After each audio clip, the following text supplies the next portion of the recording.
अभी हमने ये पोर्शन खत्म कर लिया। Beaux banish beaux and coaches coaches drive this erring mortals levity may call O blind to truth the sylphs contrive it all of these am I. अभी उसने बताया ना कि इंसान वो तो खुद कुछ करता नहीं है, उसकी जिंदगी में सेल्फ्स ही सारा कुछ करते हैं। तब सेल्फ्स का मजीद इंट्रोडक्शन दे रहा है। ऑफ दीज एम आई, कहता है जिन स्पिरिट्स का मैंने जिक्र किया ना, सेल्फ्स का जिक्र किया, उन्हीं में से एक मैं हूं। हु दाई प्रोटेक्शन क्लेम, मैं वो शख्सियत हूं जिसको दाई तेरी प्रोटेक्शन, हिफाजत, क्लेम दावा है। मैं दावेदार किसका हूं? तेरी हिफाजत का जिम्मेदार हूं बतौर सेल्फ के। और मैं उन्हीं में से हूं जिनका तज़किरा भी मैंने तुमसे किया है। ए वॉचफुल स्प्राइट, कहता मैं क्या हूं? एक चाको चौबंद। स्प्राइट मीन स्पिरिट हूं। And Ariel is my name, जो मैंने पहले बता दिया था आपको। कहता मेरा पर्सनल नेम क्या है? एरियल है। और एरियल काइंड का नाम क्या है? Self. Let I as I rang the crystal vials of air in the clear mirror of thy ruling star, I saw, alas, some dread event impend. At the main this morning's sun descend, but heaven reveals not what or how or where. Warned by the self, O pious maid, beware. This to disclose is all thy guardian can, beware of all, but most beware of man. कहते late, late का मतलब कुछ देर कबल, as I wrong, जब मैं चक्कर लगा रहा था। रिंग गोल गोल घूमना। कहते जब मैं चक्कर लगा रहा था, the crystal Wilde's of air. Wild वीरान जगह को वैसे कहते हैं, लेकिन ये क्रिस्टल वाइल्ड्स ऑफ एयर, ये वाइल्ड मीन मैदान है, खाली मैदान है। कौन से? हवाई। किसकी तरह के? क्रिस्टल, हीरे की तरह से चमकदार हवाई मैदानों में। कहता है जब मैं थोड़ी देर कबल चक्कर लगा रहा था, in the clear mirror of the ruling star, तो वाजे साफ शफाफ क्लियर मिरर आईने में, ऑफ दाई तेरे रूलिंग स्टार, तेरा जो हुक्मरान सितारा है ना, उसके साफ शफाफ आईने में, आई सा मैंने देखा, अल्लाह बड़े अफसोस की बात है, मैंने देखा, सम ड्रेड इवेंट, एक खौफनाक वाकया को देखा, इम्पेंड मंडलाते हुए देखा। अब ये रूलिंग स्टार क्या है? आप लोगों के भी स्टार्स होंगे। जो भी किसी बंदे का स्टार है उसे रूलिंग स्टार कहते हैं। और कुछ लोग तो सितारों में भी बिलीव कर रहे होते हैं, कहते हैं मेरा सितारा अरूज पे है, फलां का सितारा गर्दिश में है। तो ये उसी का जिक्र कर रहा है। कहता है कुछ देर कबल जब मैं क्रिस्टल वाइल्ड्स ऑफ एयर में चक्कर लगा रहा था ना, तो clear mirror of thy ruling star में मैंने देखा, और बड़े अफसोस की बात है, एक खतरे को मंडलाते हुए देखा, एर टू द मेन। अब जिक्र उसका करने लगा। एर का मतलब होता है बिफोर। मेन उस जगह को कहते हैं जहां पे समंदर का पानी जो है वो फलक को छूता नजर आए। समंदर किनारे खड़े हो जाएं, समंदर के पानी को देखने लगे, एक जगह पे आपको दूर समंदर का पानी ऊपर फलक को टच करता नजर आएगा, दैट इज कॉल्ड मेन। कहता है इससे कबल, to the main this morning sun descend, समंदर किनारे खड़े होके देखें शाम के वक्त, आपको सूरज कहाँ पे डूबता नजर आएगा? उसी जगह पे डूबता नजर आएगा जहां पे फलक और आपको समंदर का पानी मिलते हुए नजर आएंगे। तो नजर आएगा ना जैसे सूरज जो है वो पानी के अंदर डूबता चला जा रहा है। सिंपल सी बात है, वो आज के सूरज के गरूब होने का तज़किरा कर रहा है, लेकिन क्या पिक्चरेस्क किस्म की तर्ज में उसने बात की। पिक्चरेस्क किस्म का उसका डिस्क्रिप्शन है। पिक्चरेस्क का मतलब होता है जो आंखों के सामने एक अक्स बांध दे। कहना वो यही चाह रहा था कि आज का जो सूरज है, इससे पहले कि वो गरूब हो, और कहाँ गरूब हो? मेन में गरूब होता नजर आए। Ere to the main this morning sun descend, इससे पहले कि आज का जो तलू शुदा सूरज है, मॉर्निंग सन लिखा, जो आज की सूरज, आज की सुबह जो सूरज चढ़ा है ना, डिसेंड गरूब होने को कहते हैं। मैथमेटिक्स में भी ये टर्म इस्तेमाल होती है। असेंड इस्तेमाल होती है और डिसेंड इस्तेमाल होती है। असेंड होता है चढ़ना, डिसेंड होता है उतरना। असेंड कहते हैं सऊद को, तरतीब सऊदी पढ़ा होगा, और तरतीब नजूली मैथमेटिक्स में पढ़ा होगा। डिसेंड होता है नजूल, गरूब हो जाना। कहता है कि एर टू द मेन, इससे पहले कि उस मेन में दिस मॉर्निंग सन, आज का ये सूरज डिसेंड गरूब हो जाए, बट हेवन रिवील्स नॉट, यानी कि वो जो भी वाक्या देखा है ना मंडलाता हुआ, वो आज के सूरज के गुरूब होने से पहले पहले कहीं लगता है कि होगा। ये उसकी अजम्पशन है, गेस है उसका। But heaven reveals not what, heaven का मतलब है नीली छतरी वाले ने, उस जन्नतों के मालिक ने, रिवील्स नॉट, खोल के बयान नहीं किया, वट, कि वो वाकया कौन सा होगा और हाउ, कैसे होगा, और वेयर, और कहां पर अंजाम पजीर होगा। वार्न बाय द सेल्फ, कहता बस तुम्हें इतला दे दी है। वार्न कर दिया है किसने? सेल्फ ने। और जब वो ये कह रहा है कि तुम्हें वार्न कर दिया है सेल्फ ने, तो ये किस सेल्फ का जिक्र कर रहा है? अपना ही जिक्र कर रहा है, क्योंकि खुद ही बता रहा है। कहता बस ये जान लो कि तुम्हें ये इतला तेरे सेल्फ ने दे दी है। ओ पायस मेड, ओ पाक बाज हसीना दुशीजा, बीवेयर, तुमने चाको चौबंद रहना है। दिस टू डिस्क्लोज, इस बात से पर्दा उठाना, is all thy guardian can, बस ये सब कुछ था जो तेरा गार्डियन कर सकता है। गार्डियन भी वो किसको कह रहा है? अपने ही आप को कह रहा है। कहता बस ये वो सब काम था जो तेरा गार्डियन कर सकता था, डिस्क्लोज कर सकता था, खोल के बयान कर सकता था, राह से पर्दा उठा सकता था। तो इसलिए बी वेयर ऑफ ऑल, तो सबसे तुमने चाको चौबंद रहना है, चौकन्ना रहना है। But most beware of man, लेकिन सबसे ज्यादा बच के एम ए इंग्लिश के लड़कों से रहना है। उफ, बी वेयर ऑफ मैन, मर्दों से बच के रहना है। बज़ाहिर तो शायद ये है, लेकिन बी वेयर ऑफ मैन का मतलब क्या है? इंसान से बच के रहना। कितनी गहरी बात है। इंसान को किसी और से इतना खतरा नहीं है, न शेर से, न चीते से, न सांप से, न बिच्छू से, न हाथी, न लग्गड़ बग्गड़, किसी से वो खतरा नहीं है जितना खतरा उसको इंसानों ही से है। बस ये तेरा गार्डियन कर सकता था, वो उसने कर दिया है। अब बच के तुमने सबसे रहना है, और सबसे ज्यादा बच के तुमने मैन से रहना है। ही सेड, यहाँ पे एरियल की स्पीच खत्म हो गई। अब पोइट ने दोबारा से कमेंट करने शुरू कर दी, और वो कहता ही सेड, उसने ये गुफ्तगू जब अंजाम को पहुंचाई। When Shock, who thought she slept too long, leaped up. Shock के बारे में तफसील यहाँ पे बताई नहीं गई, लेकिन पता ये चलता है, शॉक ने थॉट, जब ये सोचा, जब ये महसूस किया, शी स्लेप्ट, के बेलिंडा को सोए पड़े, टू लॉन्ग, बड़ी देर हो गई है, लंबा टाइम हो गया है। तो लीप्ड अप, वो उछला, एंड वेक्ड हिज मिस्ट्रेस, और उसने अपनी मिस्ट्रेस मालिका को जगा दिया, विद हिज टंग, अपनी जुबान से जगाया। अंदाजा करेंगे शॉक कौन है?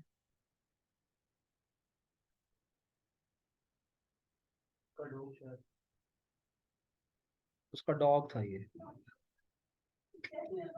क्योंकि ये लैप डॉग का जिक्र पहले भी हमने पढ़ा था कि उस जमाने में ये लैप डॉग्स को गोद में उठाए फिरते थी, और यही इनके कमरों में इनके साथ महवे इस्तराहत हुआ करते थे।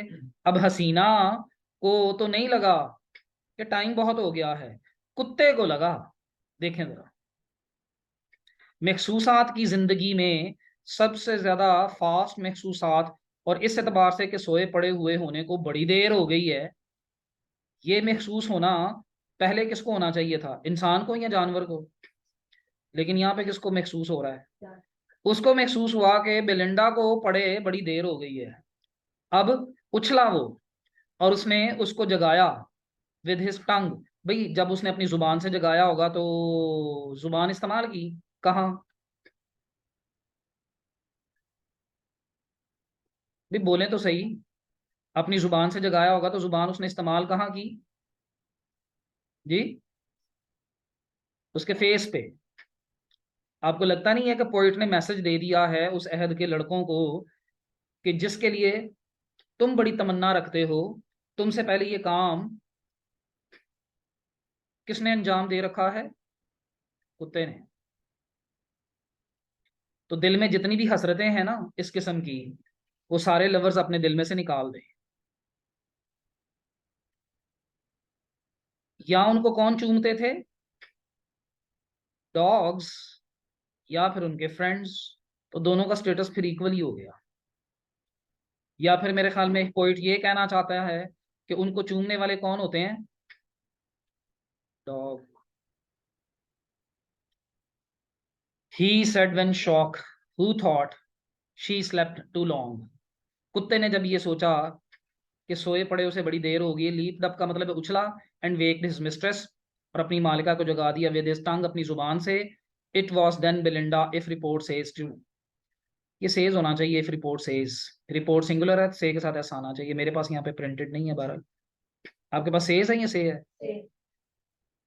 इट वॉज देन बेलिंडा, कहते हैं ये उसी वक्त की बात है, देन वक्त के लिए आता है कि बेलिंडा, मिस्ट्रेस कौन है? बेलिंडा ही है ना, उसी की बात हो रही है, उसी के कमरे में उसी के सोने की बात हो रही है, उसी की नींद में एरियल आया। तो it was then Belinda it if report says true, ये तब ही की बात है कि जब बेलिंडा, क्या कि अगर हमारी तलाश सच कह रही है, अगर हमारी तलाश ठीक है, दाई आईज फर्स्ट ओपन, ए बेलिंडा तेरी आंखें जब सबसे पहले खुली ना, तो open on A Bilat dogs, तो ये खुली, तो तेरी आंखें तेरी नजरें किस पे पड़ी? बिलट डॉग्स लव लेटर को कहते हैं, ये भी फ्रेंच वर्ड है। बिलट डॉग्स किसे कहते हैं? अगर रिपोर्ट जो हमें मिली है वो ये कहती है कि जब तेरी फिर आंखें खुली, शौक के मुंह चाटने पर जब खुली, तो तेरी नजरें सबसे पहले किस पर पड़ी? लव लेटर पे पड़ी। कमरे में लव लेटर आया पड़ा था कहीं? wounds charms and adores were no sooner read, खत जब खोल के पढ़ा ना, अच्छा जब मैं और आप उठते हैं तो उठते साथ ही क्या काम करने की कोशिश करते हैं? नजर चले जिस पर भी पड़े, लेकिन मुंह से अल्लाह का नाम लेने की कोशिश करते हैं, बिस्मिल्लाह पढ़ लेते हैं, रब के नाम का कोई कलमा कलमा पढ़ लेते हैं, आयतुल कुर्सी पढ़ लेते हैं, और बड़े मुतबर्रिक कलिमात हैं जो अदा कर लेते हैं, सुबह सवेरे उठने की दुआ पढ़ लेते हैं। फिर मामूलात जिंदगी में भी ये है कि नमाज और कुरान से दिन का आगाज करने को पसंद करते हैं, लेकिन यहाँ पे आगाज किससे हो रहा है? लव लेटर के पढ़ने से, बस उठते साथ ही। वैसे ये मामला आज हमारे मामले के साथ भी मिल गया हुआ है, ये यूं समझे कि हम इनके बिल्कुल आज फॉलोअर नजर आते हैं। आज जब कोई लड़की लड़का बेड से उठता है तो सबसे पहले क्या करता है जी? फोन देखता है। उसी फोन के अंदर ये सारा कुछ है, लव लेटर भी उसी के अंदर है, फोटोज भी उसी के अंदर, पूरी एल्बम्स उसके अंदर पूरी पूरी पड़ी हुई है, सारी दुनिया उसे मोबाइल के अंदर है। हम उठ के कुछ और नहीं करते, सबसे पहले तो मोबाइल के ऊपर अपना मुंह रख लेते हैं। तो वो हसीना भी उठी तो उसने जनाब वो बिलट डॉग्स पढ़ा, उसमें क्या थे? जख्मों की बात थी, चार्म्स दिलकशी और रानाई की बातें थी, अडोर उसमें खुशबुएं थी। लोग इस तरह के लेटर जब भेजते हैं तो उसे लिखते वैसे अपने खून से हैं, जिसकी बाद में बदबू आती रहती है, फिर उसके ऊपर जो है वो अच्छे अच्छे स्प्रे करके भी भेजते हैं, उसमें खुशबुएं आ रही थी। Were no sooner read, no sooner का मतलब एज सुन एज, जल्द ही जल्द उसने वो सब कुछ पढ़ लिया। आशिक ने अपने जख्मों का जिक्र किया होगा, अपनी मजबूरियों का, कसम पुर्सियों का, बीमारियों का, वूंड्स, चाम, अपनी महबूबा की दिलकशियों का, उसकी शानों का तज़किरा, और साथ उसने स्प्रे करके भेजा। और ये सब कुछ मोहतरमा ने नो सूनर रेड, मिनट में फड़का दिया। But all the vision vanished from the head, और पोइट हमें बता रहा है कि but all the vision, vision ख्वाब, ये जो सारा ख्वाब था ना, बस एक लव लेटर पढ़ने की मार था। वैनिश मीन उड़नछू हो गया, फ्रॉम द हेड, इतला ये कह रही है कि बस उठने के बाद जूं ही तुमने वो लव लेटर पढ़ा, जिसमें इस तरह के सारे तज़किरे मौजूद थे, पढ़ने के फौरन साथ ही वो ख्वाब, जिसके अंदर बिलखसूस सबसे इंपॉर्टेंट चीज वो वार्निंग थी, वो तेरे दिमाग से वैनिश हो गया, उड़नछू हो गया। इतला ये कहती है। And now unveil the toilet stands display, अब पॉइंट हमें बता रहा है, and now unveil, unveil veil होता है निकाब, और अनवेल का मतलब होता है बेनिकाब हो जाना। टॉयलेट स्टैंड, टॉयलेट आज तो जो है वो हम वॉशरूम के लिए यूज करते हैं, लेकिन पुराने जमाने में टॉयलेट उसके साथ लगा हुआ है लफ्ज स्टैंड, ये श्रृंगार मेज के लिए, या श्रृंगार मेज जिसे कहते हैं, या जिसे आज ड्रेसिंग टेबल कहते हैं। डिस्प्ले का मतलब है इस कदर मुजय्यन होना, इस कदर डेकोरेटेड होना, उस ड्रेसिंग टेबल का इस कदर आबोताब वाला होना, कि जैसे कोई दुकान डिस्प्ले पे लगी हुई हो, किसी दुकान की विंडो लगी हुई हो। भाई नवाब घराने की ये खातून का ये ड्रेसिंग टेबल है ना, तो बस एकदम से वो ड्रेसिंग टेबल के ऊपर पड़ा हुआ कपड़ा जो है वो हटा दिया गया, और उसके नीचे जितने भी बनाव सिंगार के लवाजमात थे वो सारे डिस्प्ले में नजर आने लगे। ईच सिल्वर वैस इन मिस्टिक ऑर्डर लेड, ईच हर एक सिल्वर वैस, सिल्वर चांदी की, वैस कहते हैं छोटी सी बोतल को, इन मिस्टिक ऑर्डर, मिस्टिक पुर इसरार, ऑर्डर तरतीब को कहते हैं, लेड मीन पड़ी हुई थी, रखी हुई थी। एक एक जो बोतल थी जिसके अंदर कॉस्मेटिक्स थी, वेजेस, वो बड़े पुर इसरार तरतीब से रखे हुए थे। ये भी पोइट का यहाँ पे ऑर्डर और ऑर्डर के साथ लफ्ज मिस्टिक इस्तेमाल करना, इसमें भी अगर कहीं सोचे तो अपने जरा तजर्बे को जहन में ले आए। आप अपनी ही फैमिली में मुख्तलिफ घरों में जब जाएं, अपनी भाभी के कमरे में जाएं वहां पे, खाला के कमरे में जाएं वहां पे, फूफी के कमरे में जाएं वहां पे, किसी और कजन जो ब्याही हुई है उसके यहाँ जाएं तो उसके कमरे में उसके ड्रेसिंग टेबल के ऊपर चीजों की तरतीब को अगर नोट करें, उसमें पाउडर्स भी हैं, पफ्स भी हैं, नेल पॉलिश भी, परफ्यूम्स भी हैं, लिपस्टिक्स भी हैं, कंघे भी पड़े होंगे और भी चीजें होंगी, लेकिन जिस तरतीब से वो रखी हुई हैं कि परफ्यूम किधर पड़े हुए हैं तो पाउडर्स किधर पड़े हुए हैं, लिपस्टिक्स किधर पड़ी हुई हैं, हर एक ड्रेसिंग टेबल पे वो आपको मुख्तलिफ तरतीब से रखे हुए नजर आएंगे। और जिस भी तरतीब से रखे हुए नजर आएंगे, रखने वाले ने कुछ सोच के ही वो तरतीब उन्हें दी हुई होती है, लेकिन उस तरतीब को अलग अलग लोगों के दिमाग के एतबार से समझना और परखना नामुमकिन ही है कि फूफो ने इस तरह से क्यों चीजें रखी हुई हैं तो मेरी फलां कजन ने ड्रेसिंग टेबल पे क्यों रखी हुई हैं। एक अपनी ही कोई जहन की कैफियत है जिसके तहत वो चीजें यूं आपको नजर आएंगी, और यहाँ पे भी वो जो नजर आ रही है ना उसके पीछे कोई भी मिस्टिसिज्म छुपा हुआ नजर आ रहा है, एक मिस्टिक ऑर्डर है। पोइट ने देखे हत्ता के चीजों के रखने तक को भी यहाँ पे निशाना बनाया है, उनको भी नहीं छोड़ा। कि टॉयलेट स्टैंड जब डिस्प्ले पे आया तो उस पे जो सिल्वर वेजेस हैं और वो मिस्टिक ऑर्डर से पड़े हुए नजर आने लगे, और उनके बारे में वो बता रहा है। First robed in white the nymph intent adore, सबसे पहले तो ये हुआ, first robed in white, robe का मतलब लिबास पहने हुए, रोब लिबास को कहते हैं, खुला ढीला ढाला लिबास रोब कहलाता है। फर्स्ट रोब्ड इन वाइट, एक शख्सियत जो है ना वो नमूदार हुई आईने के अंदर, जिसे उसने निम्फ का नाम दिया है। इंटेंट का मतलब है इरादा लिए हुए, अडोर मीन सजने सजाने का। अब ये जिस शख्सियत के सफेद कपड़ों में मलबूस आईने के सामने सजने सजाने का इरादा लेके जाहिर होने का जिक्र किया, ये कौन है? बेलिंडा है। बेलिंडा ने को व्हाइट कलर का ड्रेस अब पहन लिया, ढीला ढाला, जिसे रोब बोला गया। बेलिंडा को निम्फ का नाम दिया गया, इंटेंट उसने इरादा कर लिया, अडोर सजने सजाने का, विद हेड अनकवर्ड, सर उसका जो था वो अनकवर्ड था। अब ये हेड अनकवर्ड का जुमला उसने इस तरह से लिखा क्योंकि इसके बाद कॉमा है और आगे लिखा हुआ था कॉस्मेटिक पावर्स। सर नंगा था, ये मैंने खुद से कह दिया कि बेलिंडा का सर नंगा था, ये बेलिंडा मैंने खुद ऐड कर दिया। अगर इस बेलिंडा को हटा दें सिर्फ इतना ही रह जाएगा, सर नंगा था, और आगे लिखा हुआ द कॉस्मेटिक पावर्स। किसका सर नंगा था? जितनी भी कॉस्मेटिक्स वाली अशिया थी उनका सर नंगा था, यानी कि उनके ढक्कन खुले हुए थे, कोई ऊपर कैप नहीं था उनके। तो यूं देखा जाए तो ये मतलब दोनों तरफ अप्लाई होता नजर आ रहा है। इधर उसके सर पे भी कुछ नहीं था जिसने सजना था, और जो कॉस्मेटिक मटेरियल्स थे उनके ऊपर भी कोई ढक्कन नहीं था। ये दोनों मानों को अंजाम दे रहा है यहाँ पे। लेकिन एक और बात जो है ना ये बड़ी काबिल गौर है। मैं हमेशा इस तरह के एडजेक्टिव्स को जो है ना तवज्जो देता हूँ, जैसे अभी हमने वो मिस्टिक ऑर्डर भी पढ़ा है, ऑर्डर से पहले मिस्टिक लगा हुआ है, और भी कई हमने इस तरह से वो एडजेक्टिव्स पढ़े हैं यहाँ पे। यहाँ पे पार, कॉस्मेटिक के साथ क्या लगा हुआ है? पार। कॉस्मेटिक्स तो सब जानते हैं क्या है, तो कॉस्मेटिक के साथ पार लगाने का क्या मतलब है? कॉस्मेटिक्स में पावर फील होती है नहीं होती? एक दिन कॉस्मेटिक्स के बगैर चल के देखें, घर से निकल के देखें, और एक दिन कॉस्मेटिक्स के साथ निकल के देखें, फिर मुझे बताएं, कॉस्मेटिक्स में पावर फील हुई?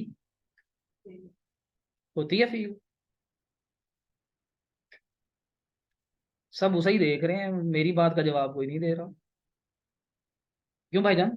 कॉस्मेटिक्स में पावर है तो लोग अप्लाई करते हैं ना। तो मीनिंग समझ आ रहा है? देखें पोइट किस कदर शरीर भी है और किस कदर बारीक बीनी से चीजों का जायजा लेने वाला है, और उसने कॉस्मेटिक के साथ लफ्ज़ पावर ऐड कर दिया यहाँ पे। इधर सर नंगा था बेलिंडा का, और उधर नंगे थे सर सब उन कॉस्मेटिक पावर्स के। A heavenly image in the glass appears. इतने में ही हेवनली इमेज लगता था कोई फलक से उतरा है। इमेज मीन एक शक्ल फलक से उतरती नजर आई in the glass, dressing table के उस आईने में अपीयर नजर आई। टू दैट शी बैंड्स, उस शक्ल को झुक के सलाम किया शी बेलिंडा ने। बैंड होता है झुकना। To that her eyes she rears. To that का मतलब है उसी शख्सियत के पीछे पीछे बेलिंडा की आंखें जो थी वो घूम रही थी, सफर कर रही थी। मतलब बेलिंडा अपनी आंखों से उस शख्सियत का पीछा कर रही थी। रियर होता है पीछे पीछे घूमना। गाड़ियों का जो पिछला पहिया होता है उसे रियर व्हील बोला जाता है। अगले पहिए को क्या कहते हैं? रियर पे तो आपने फौरन से सर मार दिया, बुढ़े बाबों की तरह से। अगले को हाइंड व्हील कहते हैं। टू दैट शी बेंड्स, उस शख्सियत के सामने वो झुकी। To that her eyes she rear, और उस शख्सियत का वो पीछा अपनी नजरों से कर रही थी। द इंफीरियर प्रीस्टेस, बेलिंडा उस वक्त ऐसे लग रही थी जैसे बड़ी कोई आजिज, इंफीरियर घटिया तो नहीं हम कह सकते, आजिज मस्कीन निमानी। प्रीस्टेस मीन कोई पुजारन हो। एट हर ऑल्टर साइड, और वो बैठी कहाँ पे हुई हो? किसी मंदिर के पहलू में बैठी हुई हो। ऑल्टर मंदिर को कहते हैं, टेम्पल को कहते हैं। मुशरिकों की इबादत गाहों को बोला जाता है। ऑल्टर कुर्बान गाहों को कहते हैं, जहां पे देवी देवताओं के नाम पे बलियां चढ़ाई जाती हैं। यहाँ पे ऑल्टर पोइट किसको कह रहा है? ड्रेसिंग टेबल को। और उसके सामने बैठी हुई बेलिंडा जो थी वो ऐसे लग रही थी जैसे कोई आजिज पुजारन हो, मस्कीन सी कोई पुजारन हो। और इस ड्रेसिंग टेबल की जो पुजारी है वो आजिज और मस्कीन बेलिंडा। और बेलिंडा को मेकअप लगाने के लिए ऐसे लगा जैसे फलक से कोई स्पिरिट उतरी है, जिसको झुक के बेलिंडा ने सलाम किया और नजरों से उसका पीछा किया। Trembling begins the sacred rites of pride. Trembling कांपते हाथों के साथ, बिगिन आगाज हो गया, सेक्रेड मुतबर्रिक, राइट रसूमात का, ऑफ प्राइड। किन रसूमात का कांपते हाथों के साथ आगाज हुआ? Sacred rites of pride. Rite रसूमात को कहते हैं। उन रसूमात का आगाज हो गया जिन रसूमात का ताल्लुक किससे था? गरूर से था। तो भाई ये वैसे देखने में कौन सी रसूमात अदा होने लगी थी? बेलिंडा को सजाने की रस्म अदा होने लगी थी। तो सज जाना असल में आखिर में अता क्या करता है खातून को? प्राइड। पहले तो वो नखरा नहीं था, लेकिन बस दो ब्लश ऑन लगने की देर थी, अपने आप को तो उसने जो है मोनालिसा समझना शुरू कर दिया। फिर नखरा था और मोनालिसा थी। कांपते हाथों के साथ आगाज हो गया सेक्रेड उस मुतबर्रिक रसूम का जिनका ताल्लुक गरूर फखर नखरे से था। अननंबर्ड ट्रेयर्स ऑफ ओपन की शॉर्ट फॉर्म है। अननंबर्ड मीन लातादाद, ट्रेयर खजाने खुल गए। एट वंस यक बयक खुल गए। And here the various offerings of the world appear, और इसी ड्रेसिंग टेबल के ऊपर वेरियस कई ऑफरिंग्स तोहफे ऑफ द वर्ल्ड, दुनिया से लाए गए या मंगवाए गए तोहफे थे, अपीयर नजर आने लगे। भाई बादशाहजादी का, नवाबजादी का ड्रेसिंग टेबल है। यहाँ पे आपको जा बजा जगहों से लाए गए तोहफे नजर आएंगे जनाब। The various offerings of the world appear from each she nicely curls. From each का मतलब है उन कॉस्मेटिक्स आइटम में से, ईच उनमें से हर एक में से, शी नाइसली बड़े उम्दा अंदाज में, कल का मतलब होता है चुनना। With curious toil, curious mean तजस्सुस भरी, टॉयल मेहनत और मुशक्कत के साथ। उन तोहफों में से, उन कॉस्मेटिक्स आइटम में से बड़े नाइस अंदाज में वो चुन रही थी, और बड़े मुतजस्सिस अंदाज में मुशक्कत करते हुए, टॉयल मुशक्कत करते हुए। सजने सजाने में भी एक मुशक्कत होती है और उसमें भी तजस्सुस भरा हुआ होता है कि इस लिबास के साथ मैं ये वाला शेड लगा लूं। आसपास खड़ी 10 जनानियों से वो जनानी पूछ रही होती है, ये वाला लगेगा अच्छा। इतना तजस्सुस, फिर टॉयल, इतनी मेहनत कर करके वो इंतखाब हो रहा होता है। और फिर पार्टी में जाके अगर कोई कह देना, ए तेन मेकअप ए नाल सूट नहीं करता पिया, उथे ही मूड सारा ठुस। और कहेगी, ए साखिर साहब ने क्या सी ला है, ये तेरे भैन की कारस्तानी है सारी, मैं तो कहनी सा मैं नहीं लाना। And decks the goddess with the glittering spoil, deck mean decorate करना। गॉडेस वैसे तो देवी को कहते हैं, लेकिन यहाँ पे देवी का लफ्ज बेलिंडा के लिए इस्तेमाल हो रहा है, क्योंकि अब कॉस्मेटिक्स लगना शुरू हो गई हैं भाई। जैसे जैसे कॉस्मेटिक सप्लाई होती चली जाएंगी तो वो हूर परी से भी कोई ऊपर की चीज और देवी जी बनती चली जाएंगी। डेकोरेट होना शुरू हो गई वो goddess with the glittering spoil, glitter चमकदार, स्पॉइल खजानों को कहते हैं। वैसे स्पॉइल बिगड़ जाने को आज के दौर में कहा जाता है, लेकिन माजी में स्पॉइल का एक मतलब डेकोरेट होना, सजना संवरना। चमकदार उन खजानों के साथ, ये खजाने किसके खजाने थे, कॉस्मेटिक्स के खजानों के साथ